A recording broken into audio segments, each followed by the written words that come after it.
सम्मानित अतिथिगण, पत्रकार बंधुओं, बरौनी रिफाइनरी के मुख्य महाप्रबंधकगण,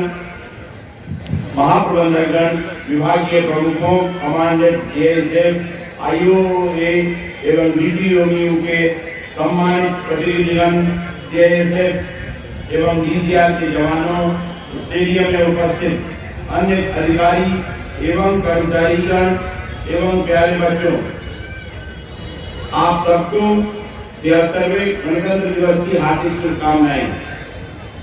कुछ बात है कि हस्ती मिटती नहीं हमारी, सदियों रहा है दुश्मन दौरे जमा हमारा। काफी लंबे संघर्ष, लाखों कुर्बानियां और कई विपरीत परिस्थितियों का सामना करते हुए हमारा देश 15 अगस्त 1947 को आजाद हुआ और धर्मनिरपेक्षता, भाईचारा, सर्वधर्म सद्भाव का प्रतीक, अवाम की आवाज के साथ हमारे देश का संविधान 26 जनवरी 1950 को लागू हुआ। उस दिन दुनिया के नक्शे पर भारत एक संप्रभु राष्ट्र के रूप में उभरा। तब से लेकर आज तक हमने कभी पीछे मुड़कर नहीं देखा। हम लगातार उन्नति और समृद्धि के पथ पर अग्रसर हैं। हमें गर्व है कि हम एक स्वतंत्र, विकासशील और तेजी से उभरती हुई अर्थव्यवस्था वाले राष्ट्र के नागरिक हैं। हमने 78 सालों में बहुत कुछ हासिल किया है। हम चांद से आगे बढ़ते हुए मंगल ग्रह पर पहुंच गए हैं। विगत 7 दशकों में राष्ट्र निर्माण में इंडियन ऑयल का योगदान भी उल्लेखनीय रहा है। जहां एक और रिफाइनरों की स्थापना से रोजगार का सृजन हुआ, जिसके कारण देश और समाज की आर्थिक उन्नति हुई है। इस अवसर पर मैं उन सभी महान विभूतियों और शहीदों को श्रद्धांजलि अर्पित करता हूँ, जिनके त्याग और बलिदान से हमें स्वतंत्रता प्राप्त हुई और जिनके अथक प्रयास से आज भारत एक लोकतांत्रिक गणराज्य है। आइए हम सब मिलकर इस विशेष दिन को मनाएं और देश के अखंडता और एकता को बनाए रखने के लिए अपना महत्वपूर्ण योगदान देते रहें। हाल ही में 15 जनवरी 2025 को बरौनी रिफाइनरी ने अपना हीरक जयंती उत्सव मनाया। एक ऐसा ऐतिहासिक क्षण जो 60 वर्षों की उत्कृष्टता, नवाचार और राष्ट्र के प्रति अटूट प्रतिबद्धता का प्रतीक है। इस अवसर पर हमारे मुख्य अतिथि के रूप में इंडियन ऑयल के नए अध्यक्ष श्री A.S. साहनी साहब एवं निदेशक रिफाइनरी श्री अरविंद कुमार उपस्थित थे।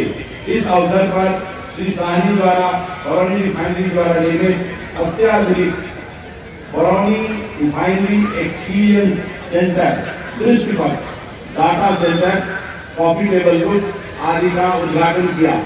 हीरक जयंती केवल हमारी पिछली उपलब्धियों का उत्सव नहीं है, यह टीम बरौनी के हर सदस्य वर्तमान और अतीत के धैर्य, समर्पण और कठिन परिश्रम की गवाही है। 1965 से हमारी शुरुआत से लेकर भारत की ऊर्जा संरचना का एक मजबूत स्तंभ बनने तक बरौनी रिफाइनरी बिहार और पूरे देश के लिए गर्व का प्रतीक बन चुकी है। बरौनी रिफाइनरी पूरे बिहार में पहली एवं एकमात्र औद्योगिक इकाई है जहां प्रबंधन के अथक प्रयासों और बिहार सरकार के सहयोग से रिफाइनरी परिसर के अंदर महिला कर्मियों के शासन एवं गायन पाली में तैनाती की अनुमति 17/1/2025 को प्राप्त की जा चुकी है। यह हम सभी बरौनियन के लिए यह एक गौरवशाली उपलब्धि है। मैं इस उपलब्धि पर आप सबको हार्दिक बधाई देता हूँ। यह उपलब्धि न केवल बरौनी रिफाइनरी परंतु इस जैसी कई औद्योगिक इकाइयों में कार्यरत महिलाओं के लिए नए आयाम खोलती है। आगे चलकर यह बिहार के औद्योगिक विकास के लिए ऐतिहासिक मील का पत्थर साबित होगा और तकनीकी कार्य क्षेत्रों में महिलाओं की और भी अधिक व्यापक भागीदारी सुनिश्चित करेगा। इंडियन ऑयल देश की ऊर्जा की जरूरतों को पूरा करने के लिए सक्षम, सुगम ईंधन और उसकी सस्ती आपूर्ति हेतु प्रतिबद्ध है। इसके लिए आवश्यक है कि हमारे कार्यशैली में लगातार बदलाव किया जाए, परंपरागत पद्धतियों से बढ़ते हुए उसमें नव परिवर्तन किया जाए तथा प्रौद्योगिकी की मदद से उसे और भी कारगर और लाभप्रद बनाया जाए। इसी को ध्यान में रखते हुए दीनदयाल कॉर्पोरेशन ने नव परिवर्तन और प्रौद्योगिकी के प्रति विशेष ध्यान केंद्रित कर रही है और बदलते ऊर्जा परिदृश्य एवं प्रतिस्पर्धा को ध्यान में रखते हुए दीनदयाल ने कई रणनीतिक कदम उठाए हैं। स्वतंत्र होने और एक गणतंत्र होने के नाते अपने साथ ऐसी जिम्मेदारियां भी आती हैं जिन्हें हम सबको साझा करना और निभाना होता है। अपने राष्ट्र के निर्माण की दिशा में काम करने के लिए हम सबको समर्पण, ईमानदारी और एकजुटता के साथ काम करना होगा। हमारा देश टेक्नोलॉजी, शिक्षा, खेल, फाइनेंस और कई अन्य क्षेत्रों में तेजी से विकास कर रहा है। हमारा देश विकसित राष्ट्र बनने की दिशा में सतत प्रयत्नशील है। आने वाले वर्षों में रिफाइनरी की उत्पादकता में नव परिवर्तन और प्रौद्योगिकी की अग्रणी भूमिका होगी।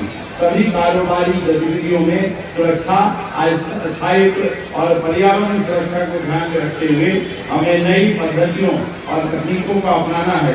मैं सभी बरौनियों से अनुरोध करता हूँ कि रिफाइनरी की उत्पादकता को बढ़ाने के लिए अपने सुझाव, विचार और नई तकनीकी के संबंध में जानकारी को आपस में साझा करें और बरौनी रिफाइनरी की उत्कृष्ट रिफाइनरी बनाने में अपना अनमोल योगदान दें। हमने अपनी परियोजनाओं में उल्लेखनीय प्रगति देखी है जो संगठनात्मक लक्ष्यों और राष्ट्रीय ऊर्जा प्राथमिकताओं दोनों का साथ लेकर सामंजस्य स्थापित करती है। महत्वपूर्ण उन्नयन को पूरा करने से लेकर संयंत्र के संचालन में नवीन प्रथाओं को अपनाने तक बरौनी रिफाइनरी ने महत्वपूर्ण प्रगति की है। सबसे पहले मैं चर्चा करूंगा प्रथम CBFS डिस्पैच की। आपके प्रयासों से संबोधित ब्लैक कार्ड सिस्टम के माध्यम से CBFS का पहला डिस्पैच संभव हुआ। इस नवाचार ने भारी कच्चे तेल को संशोधित करने, उत्पादन में सुधार करने और सकल रिफाइनिंग मार्जिन यानी GRM को बढ़ाने में हमारी क्षमता को और भी मजबूत किया। इसके साथ बरौनी रिफाइनरी कम लागत पर उत्पादन कर सकता है, जिससे DCU में VR प्रसंस्करण की मात्रा में वृद्धि होगी और उत्पादन में सुधार होगा। इथेनॉल के मिश्रण में भी हमने नेतृत्व किया है। ऊर्जा के क्षेत्र में आत्मनिर्भरता हासिल करने के लिए इथेनॉल मिश्रण कार्यक्रम सरकार का एक प्रमुख फोकस क्षेत्र रहा है। सरकार के दृष्टिकोण के अनुसार बरौनी रिफाइनरी 4 मई 2024 को 15% इथेनॉल मिश्रित E15 उत्पादन करने वाली पहली IOCL की रिफाइनरी बनी। यही नहीं, बरौनी रिफाइनरी ने 14 दिसंबर 2024 से E20 यानी 30% इथेनॉल मिश्रित MS का उत्पादन सफलतापूर्वक शुरू कर दिया है। यह भारत के स्वच्छ ईंधन की ओर अग्रसर होने में एक महत्वपूर्ण कदम है। यह हम सभी के लिए यह गर्व का क्षण है, जिससे हमारी रिफाइनरी को स्वच्छ ईंधन आपूर्तिकर्ता के रूप में प्रदर्शित किया गया। DR9 परियोजना के माध्यम से दिसंबर 2024 तक 61.5 मिलियन से अधिक मानव घंटों का रोजगार सृजित किया जा चुका है तथा वर्ष 2024 यानी जनवरी 2024 से दिसंबर 2024 तक 24.1 मिलियन मानव घंटों का रोजगार सृजित किया गया है। बरौनी रिफाइनरी की DR9 विस्तार परियोजना ने पॉलीप्रोपिलीन यूनिट PP में